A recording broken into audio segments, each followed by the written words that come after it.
2025-2026 শিক্ষাবর্ষে বরিশাল বোর্ড কর্তৃক একাদশ শ্রেণীতে নির্ধারিত আসনে শিক্ষার্থী ভর্তি বহাল রাখার দাবিতে মানববন্ধন করেছে পটুয়াখালী জেলার সকল মহাবিদ্যালয়ের শিক্ষকবৃন্দ।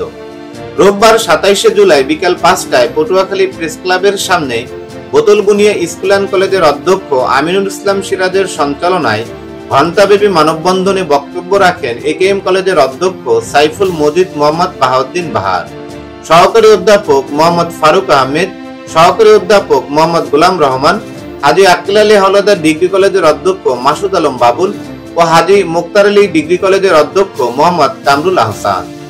মানববন্ধনে অন্যান্যের মধ্যে উপস্থিত ছিলেন আসমত আলী খান কলেজের অধ্যক্ষ মোহাম্মদ নুরুজ্জামান খান, হাজী হামিদুদ্দিন মৃধা কলেজের অধ্যক্ষ বিধান কুমার শীল, ইসাক মডেল ডিগ্রি কলেজের সহকারী অধ্যাপক মুস্তাফিজুর রহমান, এস.এম. সেকান্দার আলী চৌধুরী ডিগ্রি কলেজের অধ্যক্ষ ফেরদৌসী মিলি, মৌকরণ বিএলপি ডিগ্রি কলেজের অধ্যক্ষ মেহেরুন্নেসা, পক্ষিয়া সাইদ আহমেদ কলেজের অধ্যক্ষ মোহাম্মদ সাহিদ আহমেদ, ধরান্দি ডিগ্রি কলেজের অধ্যক্ষ মোহাম্মদ রুহুল আমিন ও একেএম কলেজের সহকারী অধ্যাপক লায়লা ইয়াসমিন তালুকদার সহ 3 শতাধিক শিক্ষকবৃন্দ।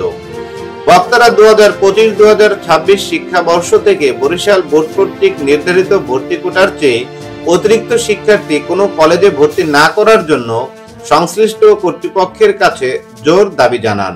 বক্তারা পটুয়াখালীতে সরকারি 2 কলেজে বোর্ডের নির্ধারিত ভর্তি কোটার আসনের বিপরীতে 3 গুণ বেশি শিক্ষার্থী ভর্তি করার অভিযোগ করেন। এতে জেলার বেসরকারি কলেজসমূহ শিক্ষার্থী সংকটের শিকার হন।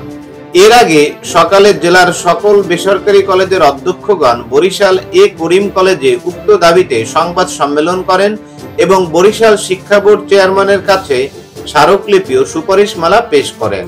Mohammad Farid Uddin, desk report, south BD news 24।